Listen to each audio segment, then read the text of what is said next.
दोस्तों नमस्कार। आपके अपने एसएन ग्लोरी यूट्यूब चैनल पर मैं एसएन सिंह आपका एक बार फिर से स्वागत एवं अभिनंदन करता हूं। जैसा कि आप जानते हैं कि मैथ की क्लास की एक नई सीरीज की शुरुआत हुई है, जिसमें हम नए सिरे से गणित शिक्षण का कार्य करेंगे। पूरे पाठ्यक्रम को 3 चरणों में बांटा गया है। ये 3 चरण जो होंगे वो कुछ इस प्रकार से हैं कि जो पहला चरण हम लेकर के आए हैं, उसमें सबसे पहले हम इंट्रो क्लास लेकर के आएंगे। जो दूसरा चरण होगा, दूसरे चरण में कुछ मीडियम टाइप के प्रश्न जो होंगे वो दूसरे चरण में आएंगे, और तीसरे चरण में जो हार्ड क्वेश्चन होंगे वो लेकर के आएंगे। ये हर चैप्टर में चलेगा। जैसे मान लीजिए हमने ये परसेंटेज उठाया, तो परसेंटेज में लगभग 4 से 5 क्लास ये इंट्रो क्लास होगा। उसके बाद लगभग 25 से 30 क्लास ये मीडियम का होगा, और 8 से 10 क्लास ये हार्ड क्लास होगा। ये सब में ऐसे चलता चला जाएगा। यानी 4 से 5 क्लास हर चैप्टर में इंट्रो क्लास होगा। आप उस चैप्टर के बारे में जो भी बेसिक होगा उसको समझने का प्रयास करेंगे। फिर उसके बाद जो मीडियम क्वेश्चन होंगे वो आपको कराए जाएंगे, और उसके बाद 8 से 10 क्लास जो हार्ड लेवल के क्वेश्चन होंगे उसको कराया जाएगा। ये सब मिला जुला के लगभग सब 10 किताबों का जो निचोड़ होगा वो आपको दिया जाएगा। 10 किताबों का निचोड़, यानी 10 किताबों को सॉल्व करना आप सीखेंगे एक साथ। इसके लिए आपको करना क्या है, आपके लिए भी कुछ वर्क है। आपको सबसे पहले 2 से लेकर के 20 तक का जो टेबल होगा वो याद कर लेना है। उसके बाद 1 से 50 तक का वर्ग याद कर लेना है, और 1 से 30 तक का घन याद कर लेना है। ये इतनी रिक्वायरमेंट है मैथ को पढ़ने के लिए। अगर आप मैथ पढ़ना चाहते हैं अच्छे से, तो केवल आप इतना करेंगे कि 2 से 20 तक का आप टेबल याद करेंगे, बहुत अच्छे से याद करेंगे। उसके बाद 1 से 50 तक का वर्ग याद करेंगे, 1 से 30 तक का घन याद करेंगे। अगर वर्ग और घन ये याद नहीं होता है, तो जाएंगे एसएन ग्लोरी जो हमारा यूट्यूब चैनल है उसमें आप जाएंगे प्लेलिस्ट में, तो वहाँ पे आपको 2 वीडियो मिलेगा। एक वर्ग और घन, तो यहाँ वर्गमूल और घनमूल आप आसानी से कैसे निकाल सकते हैं ये आपको वहाँ मिल जाएगा। तो अगर वर्ग और घन याद नहीं होता है, तो आप उन दोनों वीडियो को जा करके देखेंगे, जिसमें आपको आसानी से वर्गमूल और घनमूल निकालने के लिए बताया गया है।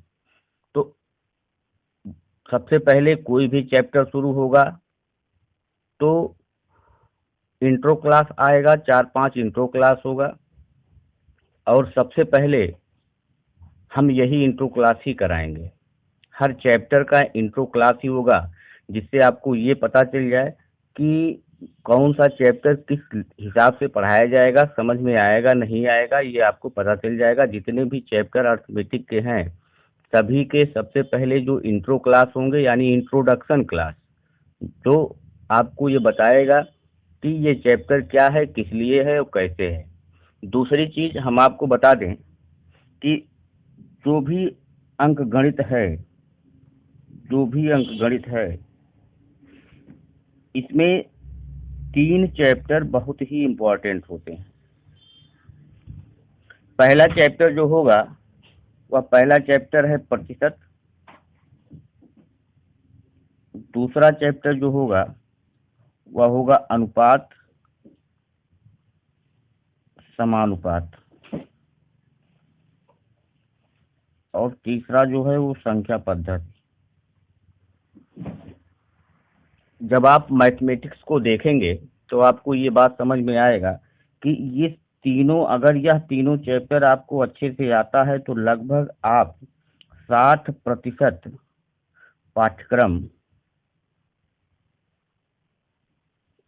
आप कवर कर सकते हैं, 60% पाठ्यक्रम आप कवर सकते हैं। तो हमको इन तीनों चैप्टरों को सबसे पहले और सब बहुत अच्छे से पढ़ना है।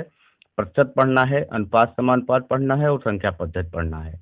तो सबसे पहले जो कुछ भी हम लेके आएंगे वो हम इंट्रो क्लास ही लेके आएंगे। तो आज जो हम चलेंगे वो प्रतिशत का इंट्रो क्लास, प्रतिशत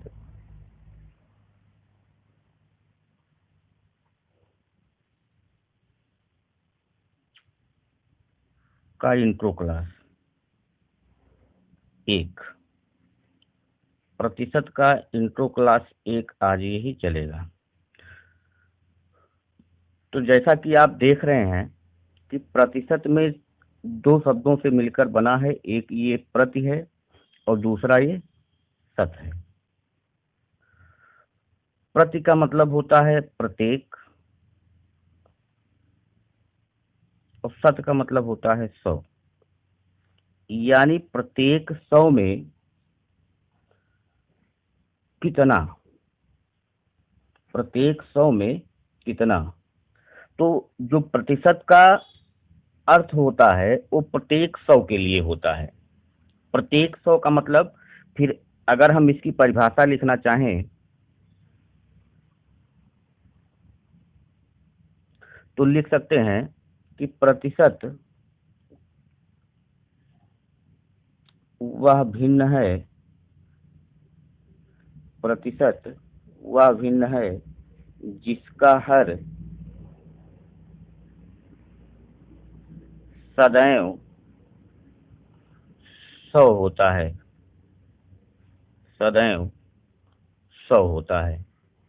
प्रतिशत वह भिन्न है जिसका हर सदैव 100 होता है। जैसे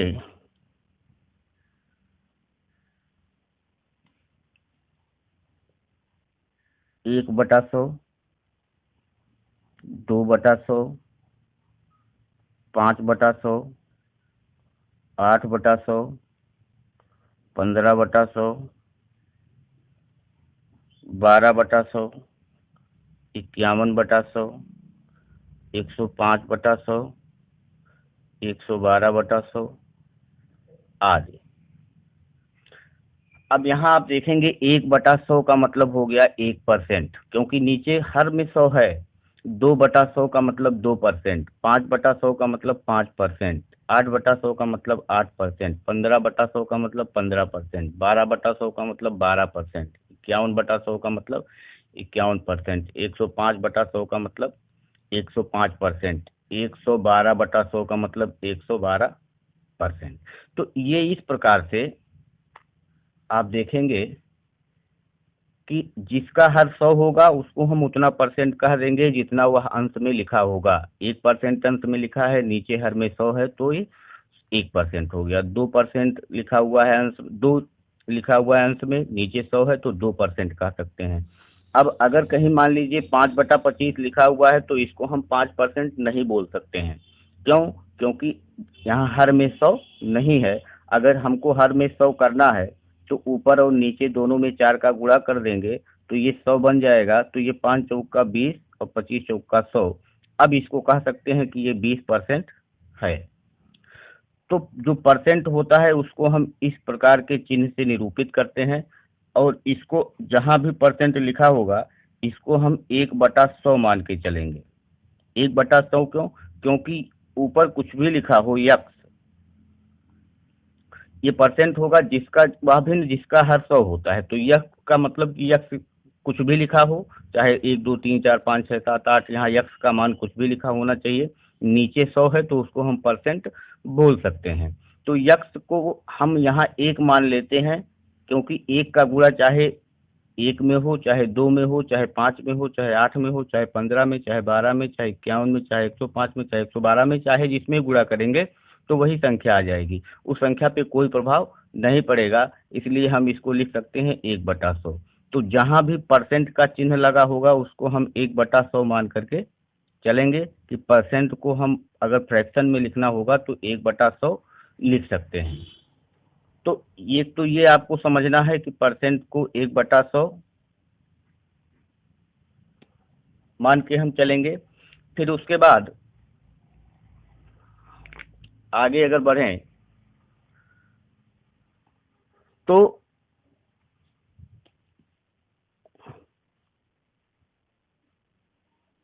प्रतिशत को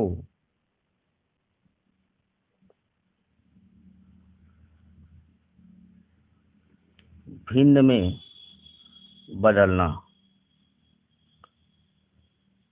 ये प्रतिशत का चैप्टर जानने के लिए बहुत ही इम्पोर्टेंट है।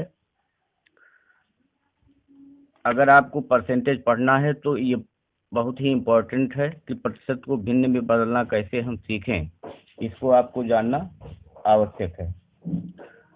तो ये आप याद हो जाना चाहिए, जैसे 1%, 2%, 3%, 4%, 5%, 6%, 7%, 8%, 9%, 10%। अब 1% को हम क्या लिख सकते हैं, जहाँ परसेंट है वहाँ हम लिख सकते हैं 1, और परसेंट का मतलब यहाँ बताया गया आपको 1/100, तो 1 गुणे 1/100, यानी ये हो गया 1/100। 2% का मतलब 2% की जगह पे 1/100, तो 2 से 100 कट जाएगा 50 बार में, यानी कि 1/50। 3% का मतलब हो गया 3 गुणे 1/100, यानी 3/100।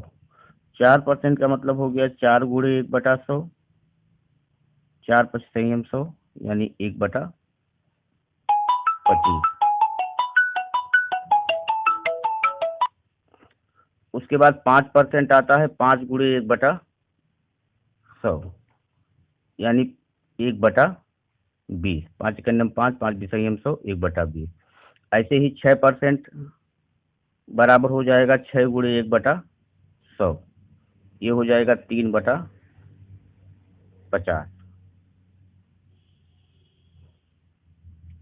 7% का मतलब 7 गुणे 1/100, 7/100। 8% का मतलब 8 गुणे 1/100, 4 दूनी 8, 25 बार में कटेगा 2/25।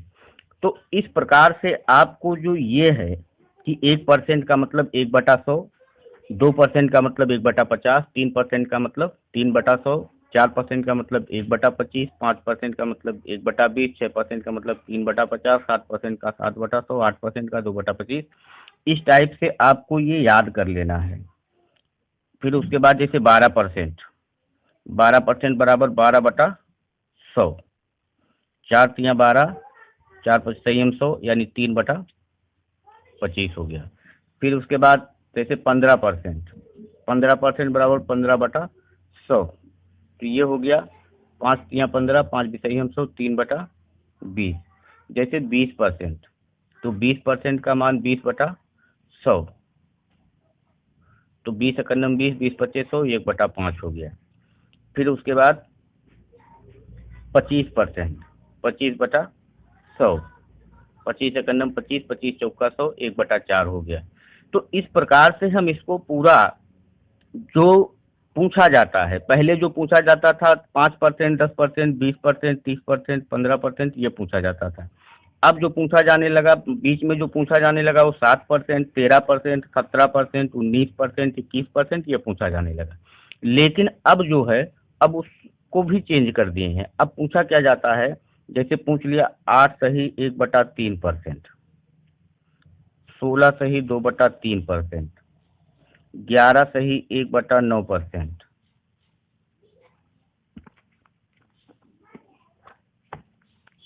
11 सही 1/9%, 9 सही 1/11%। उसके बाद 33 सही 1/3%, 66 सही 2/3%। इस टाइप से के फ्रैक्शन अब पूछे जाने लगे, तो इसको हम क्या करेंगे, 8×3 = 24, 1 25/3 ये हो गया। और 25/3 में परसेंट का मतलब हो गया 1/100। तो 25 × 100 यानी ये हो गया 1/12, 4×3 = 12, 1/12 हो गया। 16×3 = 48, तो 50/3 हो गया। 1/100% लगा दिए इसमें, तो 50×2 = 100, यानी कि 16 सही 2/3 का मतलब 1/6। 11×9 = 99, 100/9 हो गया। 11×99 = 100/9 हो गया।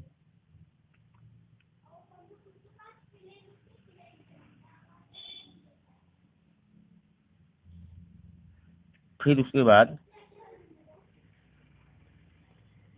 यानी कि ये हो गया 1/9। 11×99 = 100/11, और 1/100 से हम गुणा करेंगे, 100 कैंसिल होगा तो ये आ जाएगा 1/11। 33×99 = 100/3 हो गया। परसेंट का मतलब 1/100 होता है। 100 से 100 कैंसिल किए तो ये हो गया 1/3। 66 सही 2/3 का मतलब हो गया 66×3 = 198, और 200/3 गुणा किए 1/100% से, तो 2 बार में ये कट गया, यानी ये आ गया 2/3।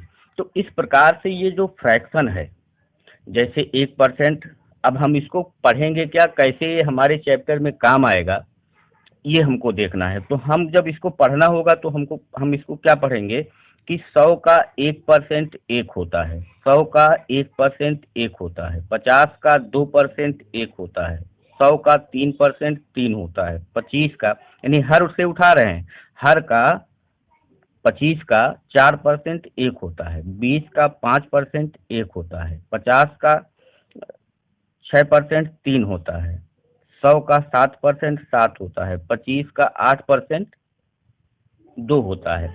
9 को ले लेंगे तो ये हो जाएगा 9/100। उसके बाद 10 को ले लेंगे तो 10/100, 1/10, यानी कि 100 का 9% 9 होता है, 10 का 10% 1 होता है।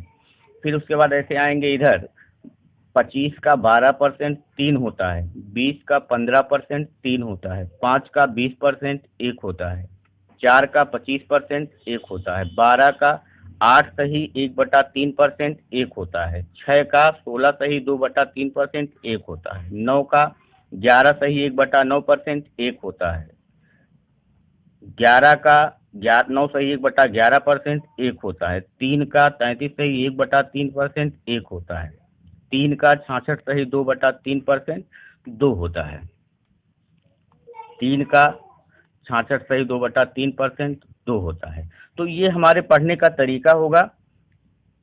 अब इतना अगर याद है आपको, जो भी हमने करा दिया कि 1 से परसेंट से 10% तक, 12 से 66 सही 2/3% तक, इतना अगर आपको याद है, इसको आप वैल्यू इसका याद कर लीजिए। जैसे 1% बराबर 1/100 होता है, ये आपको याद होना चाहिए। 2% का मान 2/50 1/50 होता है, याद होना चाहिए। 3% का मान 1/3/100 होता है, याद होना चाहिए। 5% 1/20, 6% 3/50, इस टाइप से ये याद होना चाहिए। अगर नहीं याद हो रहा है तो आप ऐसे निकाल ले जाएंगे जल्दी से, बहुत बड़ी बात नहीं है। तो ये चीज आपको याद होना चाहिए, पढ़ना आना चाहिए कि 25 का 4% 1 होता है, ये आपको पढ़ना आना चाहिए। 50 का 6% 3 होता है, ये पढ़ना आना चाहिए। जब आप पढ़ना आएगा इसको तो आप अच्छे से कर पाएंगे। अब फिर इसी को, जो दूसरा पार्ट इसका आएगा, उसमें हम आपको सिखाएंगे कि किस प्रकार से भिन्न को प्रतिशत में हम बदलते हैं। अब यहाँ पे थोड़ा सा हम इसको समझाएंगे कि आप इसको यूज कैसे कर पाएंगे। जैसे मान लीजिए एक क्वेश्चन आया, और उस क्वेश्चन में है कि, यहाँ एक क्वेश्चन लिख रहे हैं हम। जैसे क्वेश्चन आ गया कि चीनी के मूल्य में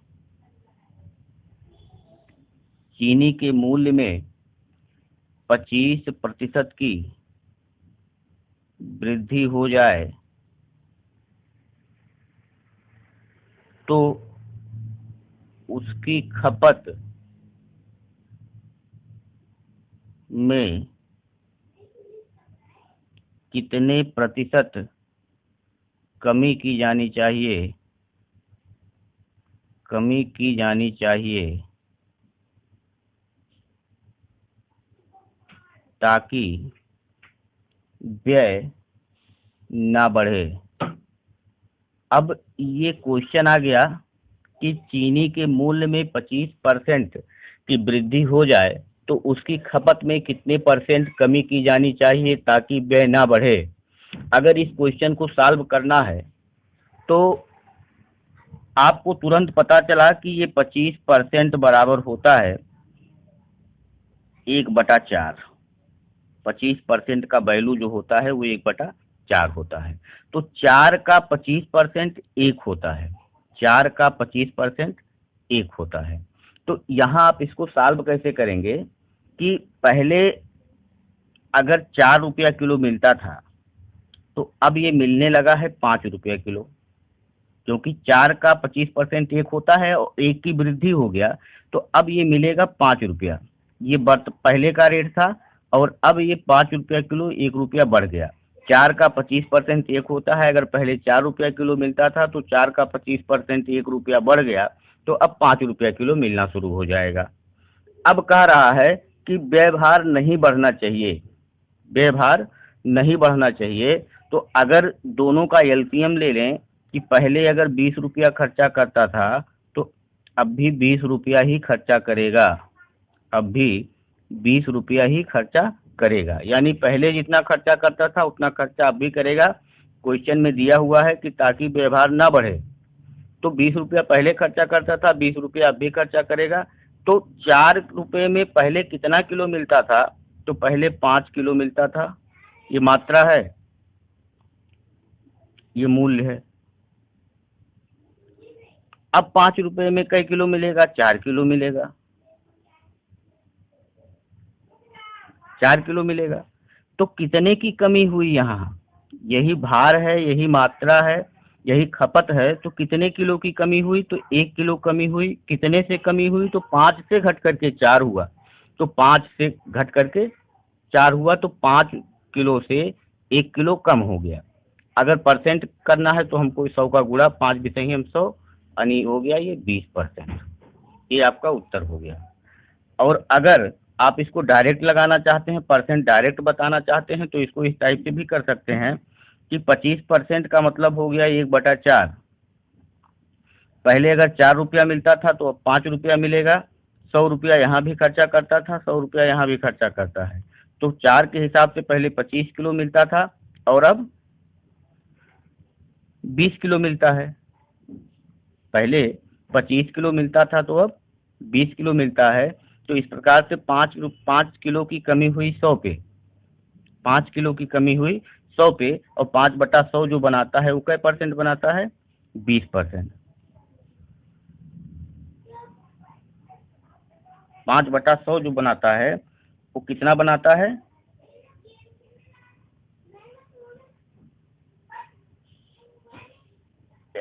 5 किलो की कमी हुई 25 पे। तो इसको काटेंगे 1/5 बनेगा। 1/5 फ्रैक्शन क्या बनाता है, 20% बनाता है। तो ये 20% इसका उत्तर हो जाएगा। तो इस प्रकार के जो भी क्वेश्चन आएंगे या इसी पे आएगा, जो जनसंख्या वाले क्वेश्चन होंगे वो उसको भी सॉल्व कर सकते हैं। इसी पे जो चक्रवृद्धि ब्याज के क्वेश्चन होंगे उसको भी सॉल्व कर सकते हैं। तो केवल आपको सबसे पहले ये फ्रैक्शन जो है उस फ्रैक्शन को कैसे हम परसेंटेज में बदलते हैं, परसेंटेज को कैसे फ्रैक्शन में बदलते हैं, इस चीज़ को आपको आना चाहिए। तो आप इतना करके देखिए। शेष अगले वीडियो में। धन्यवाद।